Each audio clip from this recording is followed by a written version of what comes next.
ഞാൻ കോളേജിൽ പോയിട്ടില്ല, പള്ളിക്കൂടത്തിൽ പോയിട്ടില്ല. പക്ഷേ ഞാൻ ഗ്രാജുവേറ്റാണ്. ഫാമിലിയിലെ രണ്ടാമത്തെ ഗ്രാജുവേറ്റാണ്. ആദ്യത്തെ ഒരു രാജകുടുംബത്തിലെ ഒരു ഗ്രാജുവേറ്റ് ഇന്ത്യയിൽ ഒട്ടാകെ രാജകുടുംബത്തിൽ വന്നത് തിരുവിതാംകൂറിൽ നിന്നാണ്. 1891 ഫസ്റ്റ് പ്രിൻസ് ഓഫ് ട്രാവൻകോർ അശ്വതിരുന്നാൾ മാർത്തോണ്ഡമ്മയാണ് ആദ്യം ഗ്രാജുവേറ്റ് ചെയ്തത്.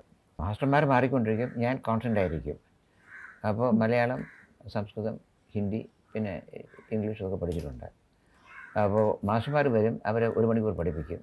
അവർ തിരിച്ച് പോകുമ്പോൾ പാലസ് ഓഫീസിൽ പോകും, ഒരു കടലാസ് എഴുതി വയ്ക്കും, ഫെയർ, ഗുഡ്, എക്സലൻറ്റ്.